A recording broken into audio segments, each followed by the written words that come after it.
Hey, everybody. Happy Friday and happy early Memorial Day. Welcome back to the Smart HVAC Marketing Podcast. My name is Eric Thomas. I'm the host of the show. And today we're joined by Kyle Gargaro from the ACHR News. Kyle, how you doing? Very good. Thanks for having me today. Absolutely. No, thank you. Thank you. So, Kyle, why don't you go ahead and introduce yourself to our listeners and tell them a little bit more about what you do for the ACHR News and your background in the industry. Sure. I don't have to repeat my name because you got it correct. Kyle Gargaro, very impressive. I'm the editorial director of the ACHR News. So we're a bi-monthly publication for the HVAC industry. We're really kind of zeroing on HVAC contractors, both residential and commercial. But we have, distributors, manufacturers, educators also read us. But what we'd like to say is we write articles about anything that will help an HVAC contractor in his business. So it can be a legislation update, new technology, business management, kind of anything under the sun that'll help contractors make more money. It's 2021, so you just can't be a print publication anymore either, right? So we have achrnews.com, air conditioning, heating, refrigeration news.com, where we update at least 2 feature stories a day in addition to breaking news. And we have webinars and podcasts and videos. So we just try to provide all the education we can for the HVAC industry. So I've not been in this position, but with the ACHR News for about 18 years now. And before I started, I could kind of tell you where my furnace was in the house and air conditioner, but that was about it. But over 18 years, you probably know it too. This industry is very cool about kind of, just educating you and taking the time to let you learn. So I feel like I've learned a lot, but still wouldn't be able to change out an air conditioner if I can talk to maybe a little bit about trends in the market.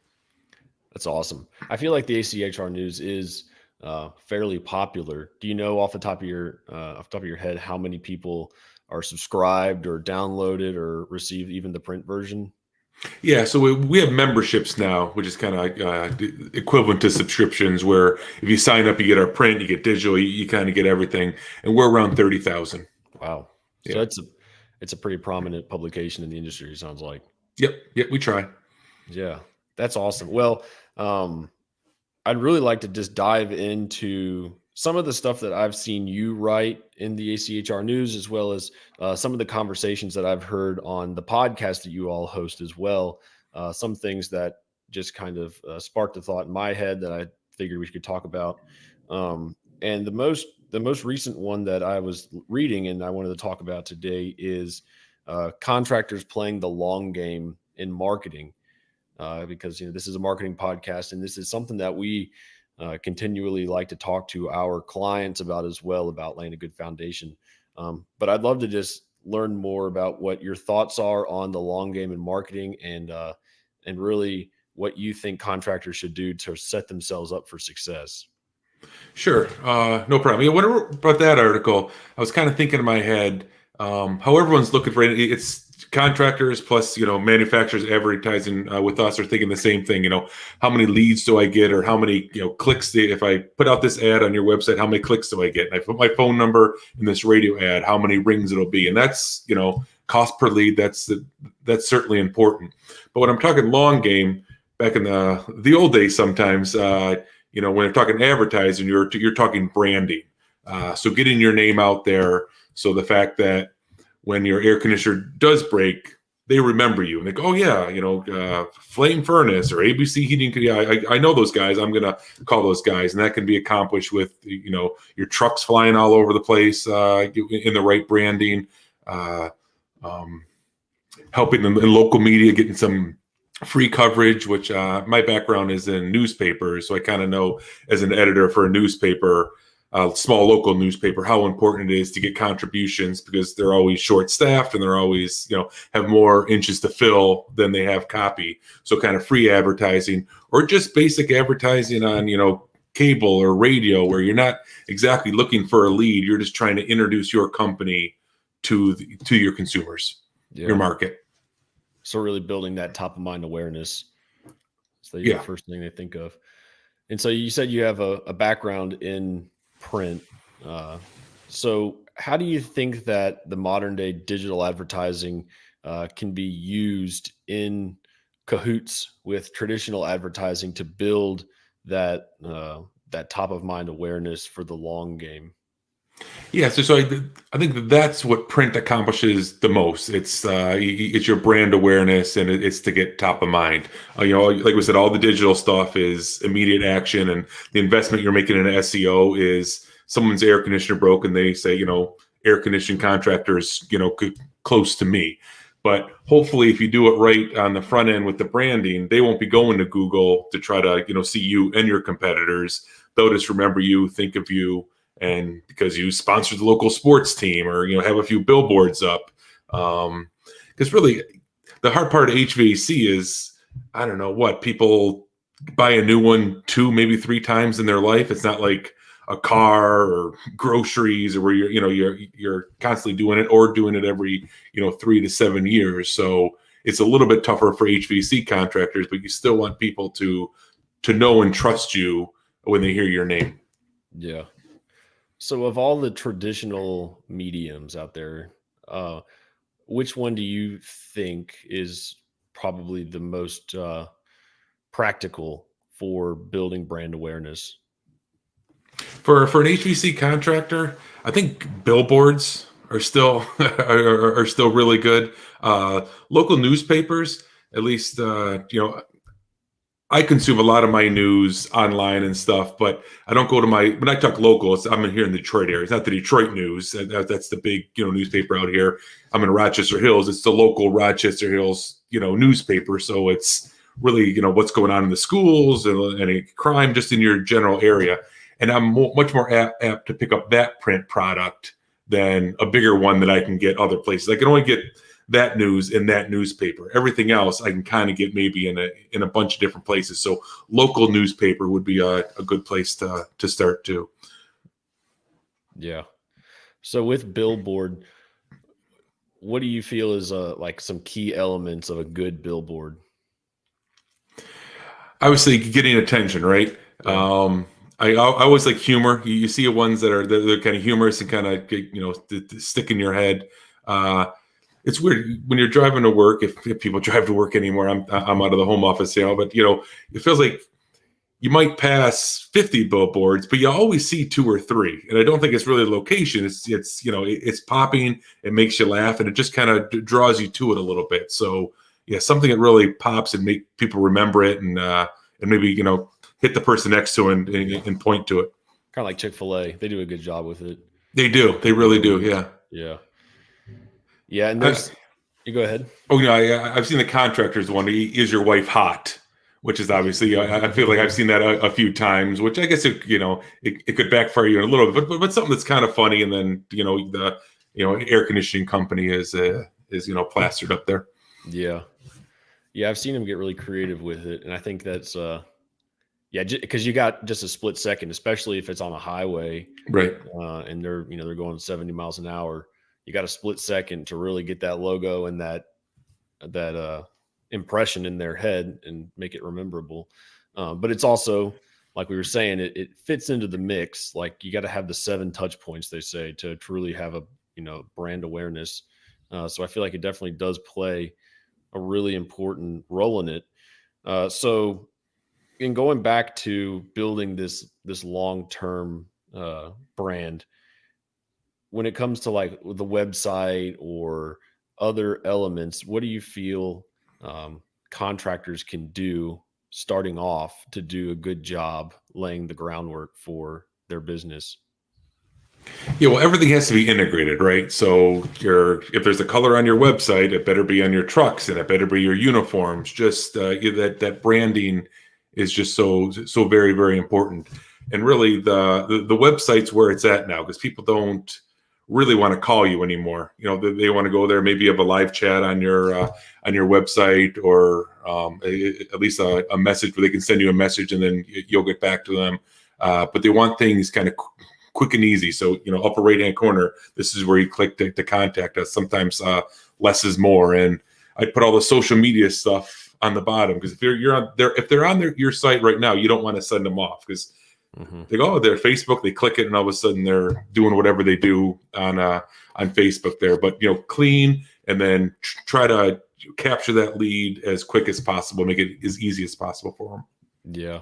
Oh yeah. We are definitely evangelists of booting the social media down to the footer, Yep. because especially for if you're doing paid advertising on Google, like you're paying sometimes $4 or $5 a click for someone to come to your website, then you're going to send them to Facebook and they're going to just argue with their family about politics or what, And I'm as whatever it guilty is. as next day. The social media can be a black hole, right? You go down Yeah. it, and all of a sudden, Yeah.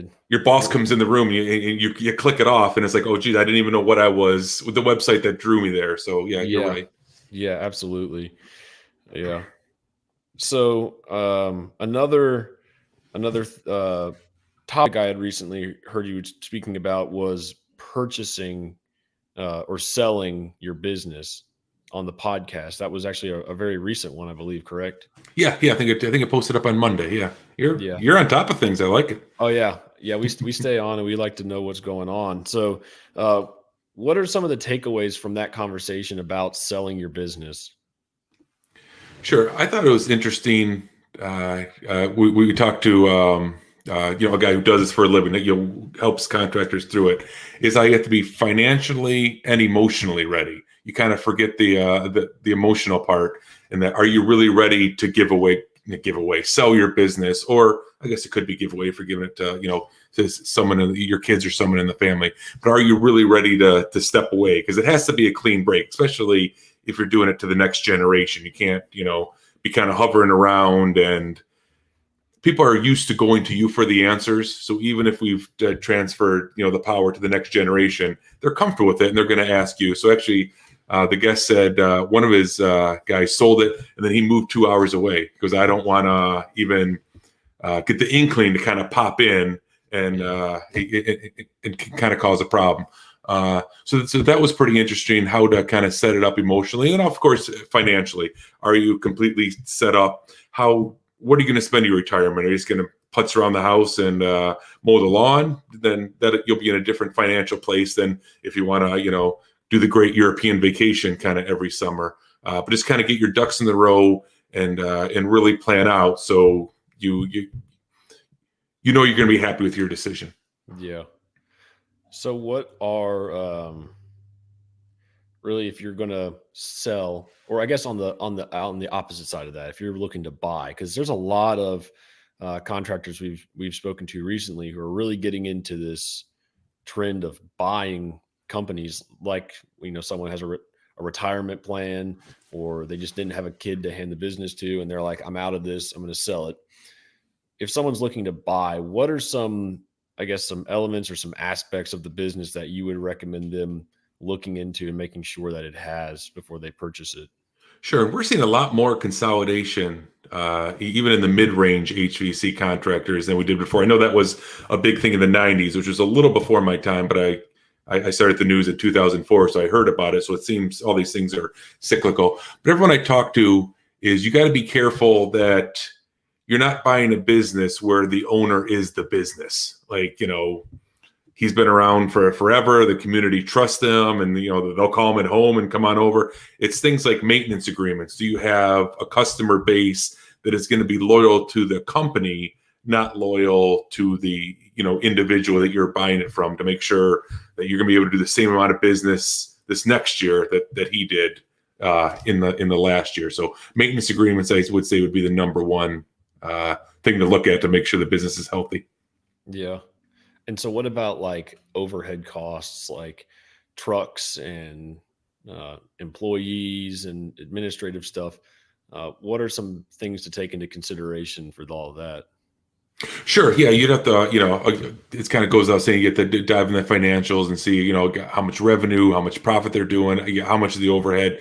That you'd probably want to get a professional to go in there and look at. I'd hate to give some bad advice and have someone get mad at, well, hopefully you, not me, saying that we made the wrong call and they bought a business. But yeah, just that was the whole thing actually in the podcast too. Get a professional to go in there and look at the books and kind of give you advice on what to look for, what's good and what's bad before you kind of just jump in. Yeah. What do you think are some of like the repercussions that you could face if you purchase a company that has a bad reputation? Because I remember you just saying like, make sure the company isn't the person, So what if that company, the person has a bad reputation, but the company has 550 maintenance agreements, per year. So it's a good portfolio of customers they're picking up, but with a bad reputation. What would your recommendation be for that? Yeah, that's interesting because it would be good. It'd be smart to go on Yelp and all those websites to see what their how people think of them, because that's what you're bringing on. Yeah. I mean, it depends too. Are you buying the company and grabbing all the maintenance agreements and all the things, and then you're going to fold it into yours? So now it's going to be your name, and then in that case, it's your you're hopefully changing the way they do things, and also it's your brand. Or are you going to operate it separately? In that case, I'd be a little nervous because the internet's forever, as they say. So it's a hard boat to turn around, ship to turn around, to try to scrub that when you have a negative opinion of you in the industry. And everyone's going to have a couple, right? You're going to go to the Yelp, and you're not going to get. And actually, you don't want all perfect scores, because then it looks like something shady's going on and your stuff's in the ballot box. So there's going to be a couple bad ones in there. But if that percentage starts getting up there, then that would definitely be a red flag. Yeah. With Yelp, if you actually see their 5-star reviews, it's probably an indication that they're giving Yelp money for advertising. Yeah. You're right. Yeah, you're right. They'll hold those over your head. Yeah. So there's another article I'd recently read about supply chain issues. I don't believe you wrote it, but there's a supply chain really shortage across the country that they're seeing from the manufacturer level. That's trickling down to the contractors, where they're having a hard time getting equipment right before the heat of summer. What are, I guess, some things that you're seeing on your side of it that might be an indication of the next few months? Yeah, so it was a perfect storm last year that kind of ran into some trouble. There wasn't a projection that the HVAC industry was going to have a good year. There actually were. The manufacturers are projecting a down year, and then COVID kind of shook the Etch-a-Sketch on us, and any kind of plan we had was long gone. So what happened was we had a crazy hot summer, supply chain issues because social distancing, not as many people in the factory, plus things coming overseas. It was really slow, and everyone was in their house, and they wanted to make sure their indoor air quality and their comfort level was up to par. And a lot of them had some extra money in their pocket because they were still working their jobs, still getting paid, but the government was giving stimulus checks, and they weren't going out to eat, they weren't going to vacation, so they had a lot of money. So that's what kind of hurt them last year. And it was pretty tough. I'm sure the contractors watching or listening realize that. In fact, I don't know if that was like either 45 or 50%. Hardy said 45 or 50%. Can't remember what the number was. It was in that ballpark. Contractors got products from someone other than their main distributor. I know that could have been a different distributor, somehow find it online, but that was way out of whack with how many it usually is. Personally, I thought, we kind of got through it. We got through the winter, and we're gearing kind of back up for summer, that all was going to be well. But talking to both the manufacturers and contractors, it seems like it's still an issue now, and it's going to be in the summer.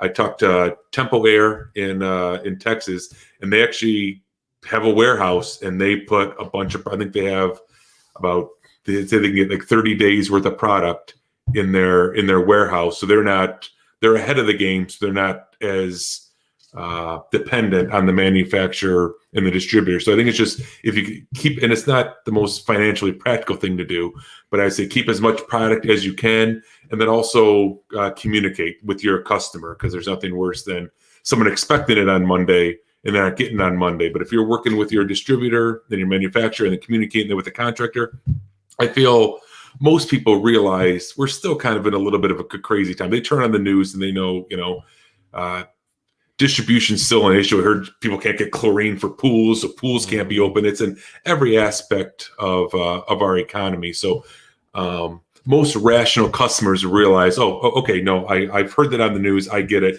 You're working with me. It might be a week or two later, but we can work through that. But it is going to be an issue this summer. Like, I don't think as bad as last summer, but it will be an issue. Yeah, it'll be a different issue that's still similar. Right. Yeah. And hopefully everything, I mean, it's a bad problem to have, but it's a good problem to have. That means, things are flying off the shelf. Our contractor listeners are getting a lot of calls. They're making money, so it's the reason for it is good, but it's a tough place to put the contractors in, and I get that. Yeah. So do you foresee there being kind of a flip flop in the near future where supply is high and demand is lower, so that prices will go down?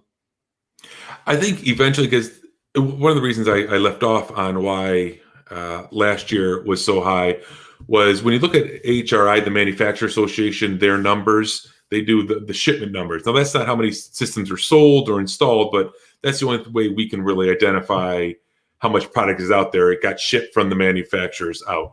And 2004, 2005, 2006 were crazy, kind of high record years. And then you remember 08, 09, everything kind of went down. Well, we're 15, 16 years out for that. The average air conditioner furnace, about 15 or 16 years. So in addition to all the things I talked about before, there's a lot of products that, it's time to replace it rather than repair it. So I think when we get through that in a year or two, then inevitably it's cyclical. It flips, right? Now if your air conditioner is broke, you're more apt to repair than replace it. And that's when supply and demand changes a little bit. Yeah. So I guess going back to contractors playing the long game in marketing, if you haven't started, now's the time to start, because 10 to 12 years from now, all those systems that were installed this past year are going to start crapping out, and you're going to have to be top of mind.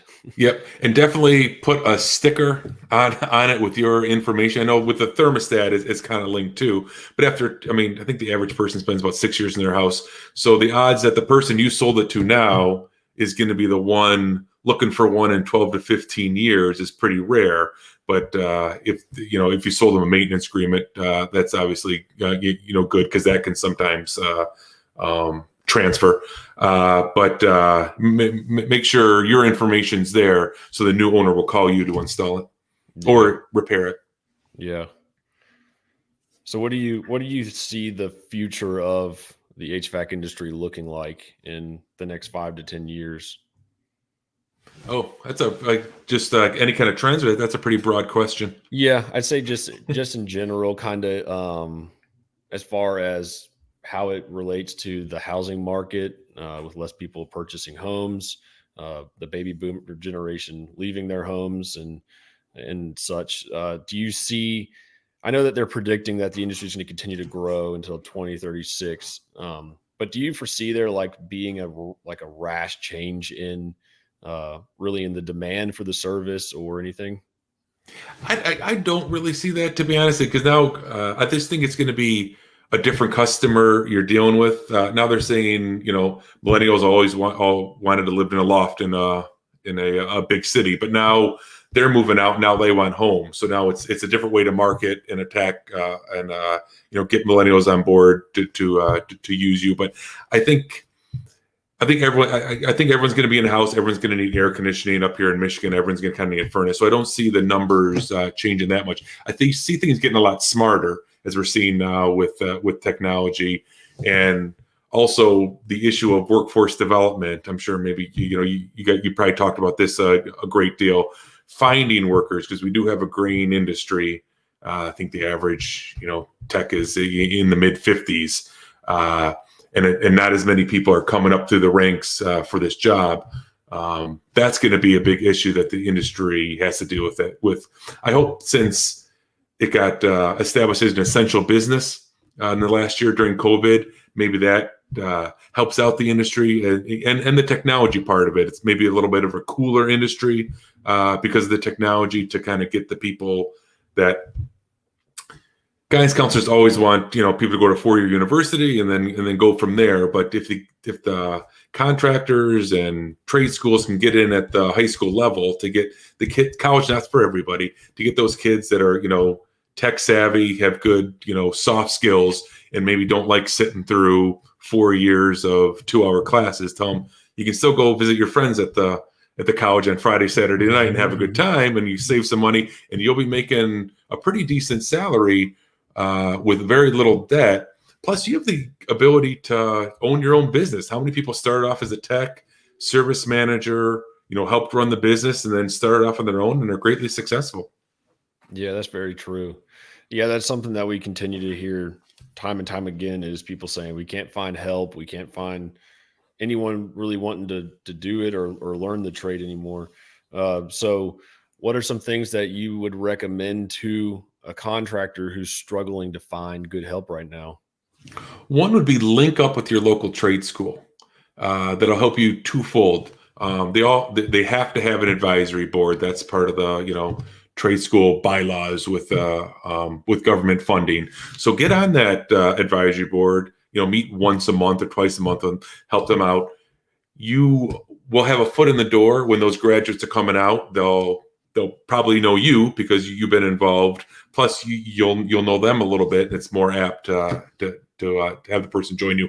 Plus, you can shape how that school is teaching them. So if you teaching them a certain way and a certain way you do it at the company, you can kind of shape that on the ground floor, which is great. The other one is it's almost become like a recruiting thing. There's easy things you can do. Matt Michelle from Service Roundtable kind of talking about this not that long ago. Some contractors kind of have a video game room where they can go before or after work and goof off a little bit. Breakfast they bring in, have breakfast cooked, a couple times a week, and it's great for employees. It's great for morale and all that kind of stuff. But he says the key is when you're recruiting someone, when someone's in there and you show them that video game room where you say, yeah, we make breakfast for you. It's kind of how Alabama has a great weight room. It makes people want to come to that business. And I know I'm long-winded on my answers. I apologize. But the third thing I'd also say is veterans. There's a real good opportunity to hire veterans that a lot of contractors are doing. I think like Vets for Trades is an organization. There's a few of them. They're obviously, very mature, disciplined individuals who have gotten some technical training through the armed forces that would probably be a great asset to your company. Yeah. Wow. Those are all great tips. And those are tips I've never heard. Usually if I've asked anybody about what they would recommend, they would say like, oh, run Facebook ads or, Right. or do something. But like, Right. those are all very tangible tips that someone listening to this could easily go apply right now and help solve their problem of labor shortage. And I particularly like the trade school one, because if you're in there and you're actually shaping the curriculum, you're essentially training them already to work for you, because when they get out, they're going to be doing it your way. Yep. And you can get in there and you can maybe hand select the ones that might be a better fit than others, and have a sweet offer waiting for them. So Right. yeah, that was awesome. Yeah, it could just be a pipeline to your business. It'd be great. Yeah, like a feeder program. Yep. Yeah. So you host a podcast as well for the ACHR News. I do. We do a Newsmakers podcast. See what I did there? It's a pun on our name. I was very proud of that creativity. But it's every Monday. We post a new podcast on achrnews.com and iTunes and Spotify, and we're just interviewing kind of the movers and shakers of the industry and giving a little insight on what they're seeing in their side of the market. Yeah. Have you all seen a really good amount of people listening to that versus reading? Yeah, well, we're starting to look at now and what the more intelligent people that at the company, in the higher positions on that side of me say we're looking at them as different audiences. We have a print audience. We have an audience that likes us on the web. We have an audience that wants us get our articles in an e-newsletter. Someone who wants it in a podcast. So we don't like when we do a podcast, we also put it in as an article on the website. So it's almost like you have to do things everywhere because you don't know where the people are that want to consume it in that way. But we have found with technicians, they're in a truck a lot going from, project to project. So they do listen to a lot of podcasts. I'm sure you're aware, just to kill some time when they're going from point A to point B. Yeah. Not that this podcast is great. They're not trying to kill time for this one, but No. they wait and they save this like a fine wine, but maybe something like mine, they blow through.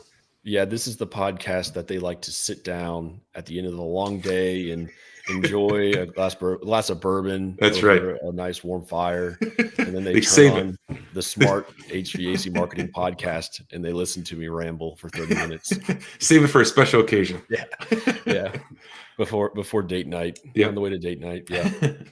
No, honestly though, I agree. I think that so many technicians that I've spoke to about this, they say we listen to it while we're working, even like while they're, turning wrenches and Yeah. screwdrivers and actually in the field or in the truck between jobs. Because even like this morning, I was riding along with one of our local clients to take some pictures, and we got to our first stop. We were at the house, and then after that, he was like, "All right, we got a 28-minute drive to the next house." And you get there, and okay, I got a 30-minute drive back this way, and stuff like this, educational content that's relevant to them.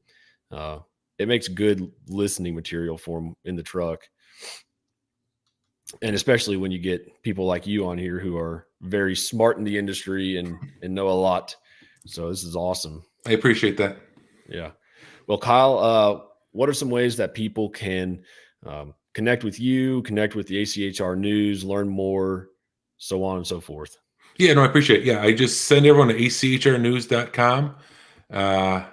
With any kind of information you possibly want on the HVAC industry, how to get a membership for ACHR News or podcasts or videos, webinars.